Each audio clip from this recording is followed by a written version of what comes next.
Afọ m bụ Ifurunwa Samuel Ejike nke bụ chairman Mgbuka Obosi. Ha gbara mbọ first of all bọyị ihe eji mara ndị Igbo, and ị bụrụ an Igbo man chọọ pass through normal arrow ị ga-agba bọyị. So bọyị onwe ihe dị mma, ndị Igbo na-agba bọyị, and e believe m onye ọbụla onye Igbo gbara bọyị gbaruo onye n'isi na-eri uru dị na bọyị ahụ. So first of all, n'ime ahịa ebe anyị na-azụ ahịa, n'ime ahịa anyị ebe anyị nwere VG1 from VG1 to VG7. Issue of ihe gbasara bọyị anyị na-etriti ebe a. So ọ ga-akpọta nwa bọyị, enwere something na-aga between ha nwa ada aga ọfụma. Our office is open to nwa bọyị ahụ ịbịa kọrọ anyị see what is going on. Anyị na-eme na Mgbuka ebe a. So ọ bụrụkwanụ nke na-aga ọfụma, anyị nụkwa nke na-aga ọfụma, we support them. Ihe were na-aga n'iru. So ihe gbasara bọyị na-aga ọfụma na Mgbuka ebe a. But most point ebe anyị na-ahụgara since anyị na-afụ gbasara bọyị, maka ịbịa n'ime ahịa Mgbuka ebe a, ụmụ bọyị ka nkụ. Ihe mere iji afụ sọm ụmụ bọyị ji aga bọyị ma ọ bụ ndị ada agazi bụ enwere sọm ndị ọga, maka ebe ọ na ihe dị mmadụ enwere nke ọma nwee nke ọjọọ. So enwere ndị ọga ị ga-afụ ha anaghị agasị in a wrong procedure otu kwesịrị n'ebe nwa bọyị ha nọ. So enwere ndị ga-abịa ha ma follow the due process ihe gbasara bọyị ahụ, and ndị follow the due process ihe gbasara bọyị, at the end of it the thing ga-cut on the way. Ịma mgbarụzi bọyị n'isi, but ọ bụrụ na ị bụrụ nwatakịrị bịara bọyị iwetu ahụ ala na nke ọga gị gbaruo bọyị n'isi, uru nwa bọyị na-eketa ebe ọga ya na isoro keta ya. Otu anụ keta chairman n'ime ahịa esetụlụgo ebe ụmụ bọyị 18 n'ime ahịa. So na Mgbuka ka m gbara bọyị, anọ m ebe a bido gbasịa bọyị, bido from ground zụba ahịa gareji, zụkata ahịa gareji, nwee shop bido mewe importation.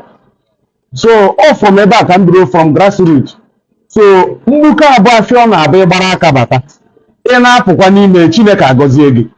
So dị ime ahịa anyị nọ na ya, enwere nwatakịrị weturu isi ya na n'ime Mgbuka ama mma ọfụma. Olesi ebo ndị chọrọ ọchara acha ma ọchara acha ka anyị ghọta ya. So ndị ahụ ka ahịa na-ahụ. Gbasara sọm ndị ọga na-abụ ha na nwa bọyị na-asa avụ ha, ọ dịka ya sị na ha nwere ha dị natural wicked.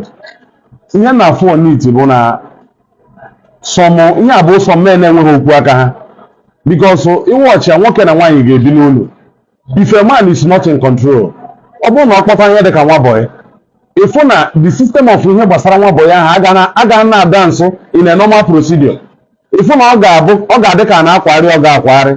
So but my advice to such people, ndị ọga dị otu a, kwụrụ n'ụkwụ gị. Ọ bụrụ na ịkpọta nwa mmadụ gị na ya nọdụ, kwụrụ n'ụkwụ gị, whatever ihe ọbụla mere ị gaa to the normal things, handle ya otu kwesịrị handle ya.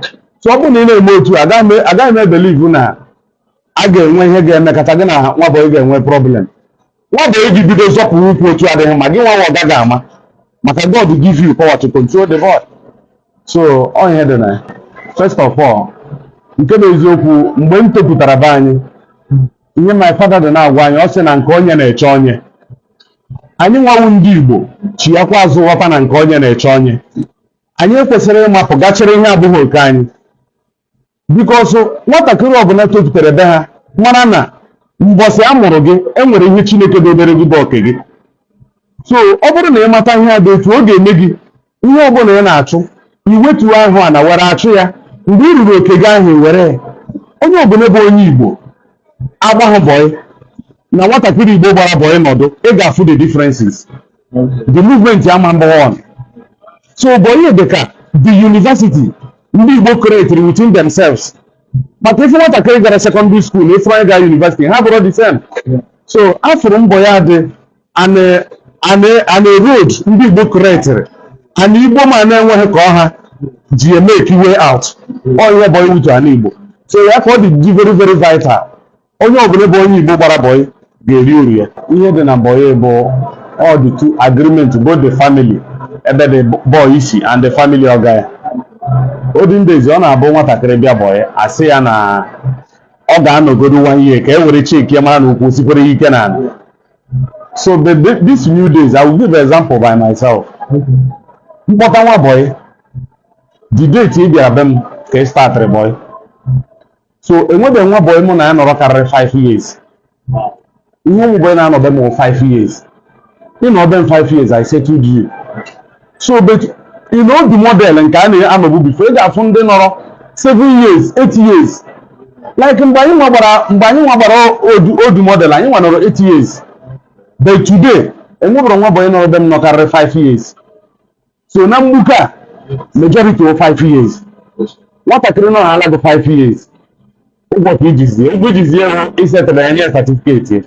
Certificate ndị Igbo na-enye mụ nwa chọpụtara bụ ọ bụrụ na nwa boy gbasịara gị boy isetụlụọ ya, ihe ndị Igbo na-enyegodo onwe ngozi, ha ebudo goziwe the boy ugbo otu ọ ga-esi dịrị ya na mma. And ịma ọnụ ka Chineke jikọ ụwa na ebe ihe niile ji ewe ụlọ biri ibu n'okwu ọnụ, okwu ọnụ nwere weight. So asị kwuo the certificate ndị Igbo na-enye mmadụ kịta bụ okwu ọnụ, ngozi ọnụ ha. So but wherever you come to, physical certificate ya na-enye, ọ bụ na ndị Igbo bịakwa wepụta ya as a new model, onye gbasịa abụọ ya egozisia ya, i were akwụkwọ nye n'ebe m na ọ makwara mma, ọ ga-abụ mgbe the boy nọ ọ na-ebe ya ọsị na ihe abụ certificate ya ji gbabọ ya. So ọ dị very very nice ma ọ bụrụ na anyị nwere ndị Igbo bido ya. Advice m na-enye ndetu ndị ọga, m na-enye ndị ọga bụ onye ọbụla bụ ọga akpọnyere nwa mmadụ ya zụọ, mana na enwere purpose eji kpọọ ego nwa ahụ ka ị zụọ ya.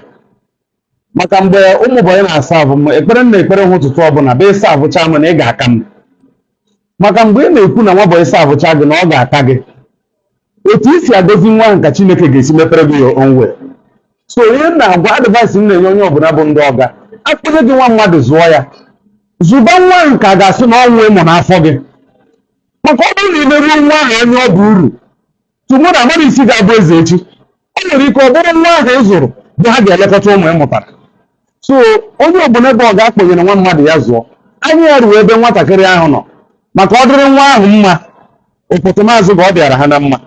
So that is my advice. Then ndị ụmụ boy, nwa boy ọ na-ebịara ịgba boy, advice m na-enye unu bụ chere na oge Chineke kasị mma. Gbaa mbọ na-eme ihe ziri ezi bụ ọga gị. Ọ bụrụ na ị na-eme ihe ziri ezi, ndị Igbo si na elu na ana na-alụrụ mmadụ ọgụ. Ị na-eme ha ihe ziri ezi, enweghị ihe ga-eme no matter the evil any person nọ n'akụkụ onye ọbụla mere, ọ gaghị abụ to your side. Onye ọbụla na-eme ihe ziri ezi, ihe ọma nwunye ga-ezute ya. So nwatakịrị ọna na-agba boy, leave a legacy in your oga place. Ị leave a good legacy. Mgbe ị na-esi ebe ahụ apụta, ụmụ boy ndị ọzọ na-abịa ga-elegara gị anya nwere okwu ọma, maka ịgba boy ọfụma ndị so gị n'azụ na-abịa enwe good faith to serve. So ya wụ advice m na-enye ụmụ boy. Ihe mgbuka na-azụ bụ everything Japanese. Ihe ọbụla bụ car, lorry, everything ọbụla ụdaisi, all the general moto niile dị na Nigeria mgbuka na-azụ ya. All the parts mgbuka na-azụ ya, ma engine o, ma underneath o, ma body o, ma headlamp o, everything about car mgbuka na-azụ ya. Abịakwa to all those big trucks like a trailer, a na-azụkwa engine trailer ebe a. Everything gbasara Japanese a na-azụ ya n'ime mgbuka.